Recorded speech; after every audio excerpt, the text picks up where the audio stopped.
Hi guys, I'm here to do my April wrap-up video for this month, and it is the last day of the month, so that means it's the last day of making videos, and not sure how I feel about that, but we'll see how the next month pans out. Now, my month is so hectic, guys. If you've been following me all month, you know how hectic my month has been. So really, I actually haven't been reading as much as I usually do, and that kind of doesn't bother me that much. I'm actually taking my time with books and working on other things in my life, and not just solely focusing on reading. So it's actually gotten back to a really, I wouldn't say a really good place yet, but it's a relaxing place where I read when I feel like reading. I don't overstress myself. I just do what I feel like doing, which is good. But so this month I finished off a book. I read a physical book, and the rest were just pretty much Kindle erotic books, because that's all I felt like reading. I mean, I have been reading. I am still working my way through Water for Elephants. I'm almost finished Pretties, and I just started. I started Die For Me. I also am working my way through 3 other ebooks, so I have been reading a lot, but I just didn't get around to finishing everything because with the time crunch of Nano looming and challenges, and I have a busy week and trying to get my schedule all together and working at my Filofax and stuff like that. I just haven't read as much, or haven't rather finished things off that I intended to, but that doesn't bother me one bit. I'm just enjoying the experience as it is. Okay, so the first book I finished off, mentioned probably last month, is Annex by Sharon Doga. It is about Peter Van Pels, who was in the Annex with Anne Frank, and I won't go into too much detail. I'm pretty sure I did a review on this, but if I didn't, please let me know and I will do one. But you can find my review of it on Goodreads. I gave this a 5 stars. I felt like it was very fascinating. I was very drawn into it. It evoked all the emotions that I needed to experience, and she did it in a really, really good way. I read some comments afterwards that there was a lot of controversy and confrontation about the fact that she was making it sort of sexualized in some senses.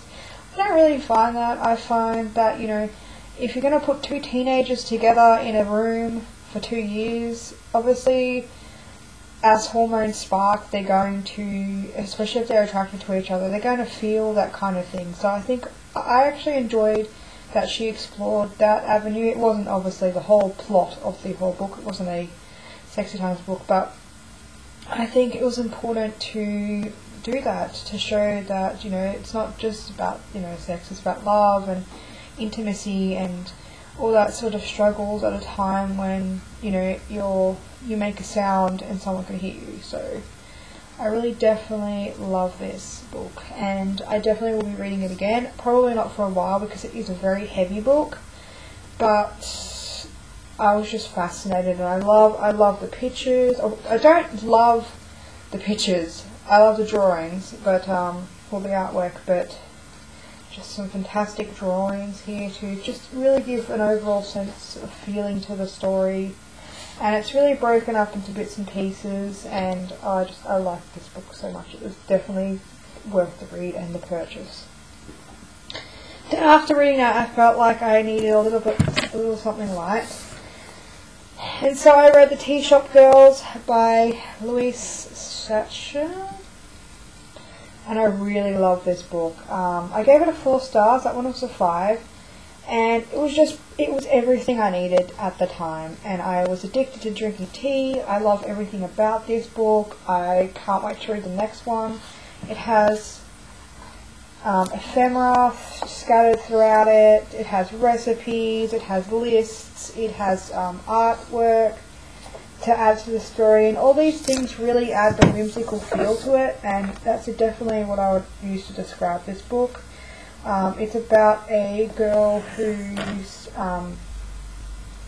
grandmother's shop is pretty much going to go out of business, and that whole shop has been her life, and how she goes about helping her grandmother and how they go about, you know, saving the shop and saving her memories and things like that. It's just so cute, and it's about tea and leaves and business and all. It was so fantastic, guys. And I also have a review up on Goodreads. I'm just trying to find you an example of another thing, what the headers look like on there. And she has, like, you know, Zen stories and little short stories to it as well. I like this quote. It says, "If you are cold, tea will warm you. If you are too heated, it will cool you. If you are depressed, it will cheer you. If you are excited, it will calm you."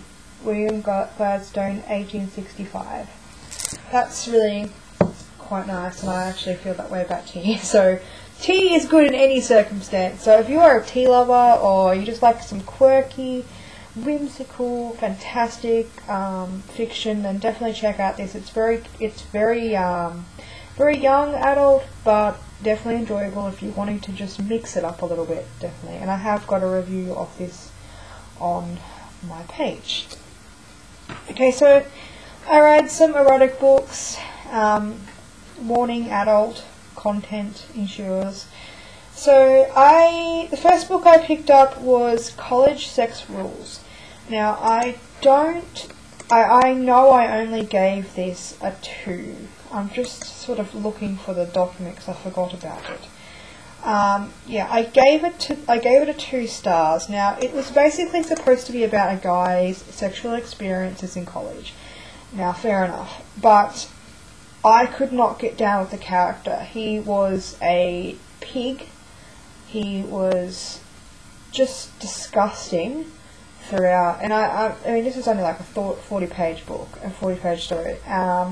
The way he treated women was not cool. I don't mind reading about, you know, outrageous things, but if a guy is going to, you know, make fun of women, be derogatory towards them, hurtful, bullying, you name it, and let other people do it as well, like the girls around him were just disgusting as well. Not in a sexual sense, but in the way that they behaved around people. So, I know it was fiction, but it really just made my blood boil. I was not happy with that. Luckily it was a free book, but I just cannot stand characters who are like that. There's nothing appealing about someone who makes fun of someone else, or who tortures someone else, or who is just a pig, really, and a womanizer. So, didn't do anything for me, guys, and I wouldn't recommend it. It's not sexy at all. Okay, so the next book that I read was Elizabeth's Bondage, and that was by Nikki Sexx. I actually really enjoyed this book. It was about a woman who her and her husband had gotten kidnapped, and it was about this I guess a dom who was trying to. He said he's going to capture her for 6 days and teach her all these things that are going to help with her marriage and stuff like that, or just make her come alive and stuff like that. It sounds naffy as shit, but it was actually quite good. I like the psychological aspect of it. It really kind of got under my skin.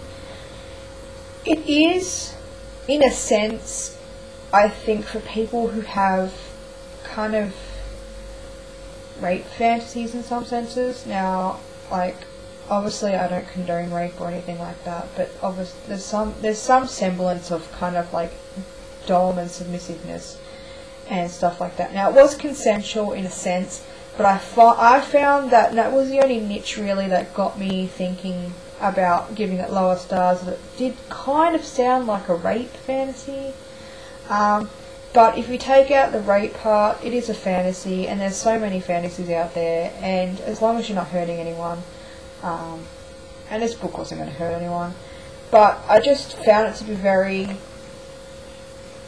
absorbing. I wanted to know what her experiences were, how she was feeling, and not just in a sense, like, I am kind of interested in how people condition people as well. So it was an interesting read. It was kind of like a fantasy read, but it was also a psychological read, and it made me think a little bit. And fantastically enough, Nikki has given me a collection of the whole series to review for her, so I'm really excited about that. The next books I read were Double Bishops and Her Bro's Boyfriend.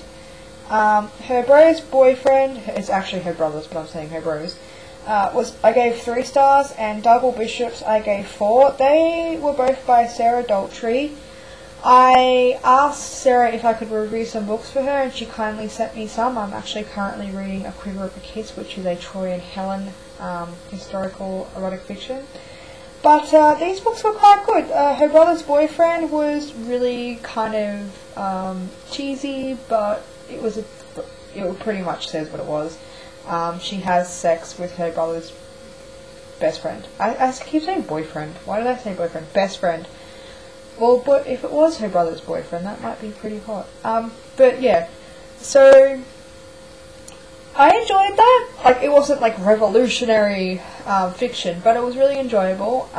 Double Bishops, again, was one of those psychological kind of game-playing books that, I don't know, it just intrigues me.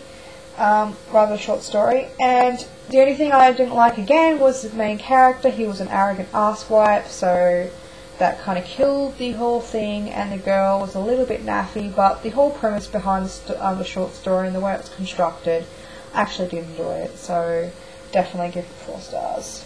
Then I read Open Your Legs For Me by Aphrodite Hunt. I gave it 3 stars. It was basically, I think it's a series, and it's kind of like an initiation series, how she wants to get into this sort of house that will offer her, I don't know, frat house or whatever you want to call it, sorority house, where it will give her like the opportunities that she needs to further her career and stuff after college or high school, whatever. And it was alright. Like, I gave it a 4 stars, so it was good. Basically, it was just like kind of what she would do, how far she would go, and how far he could press her. And it was kind of an enjoyable read. It wasn't revolutionary, so that's why I didn't get a 5 stars, but it was a good read.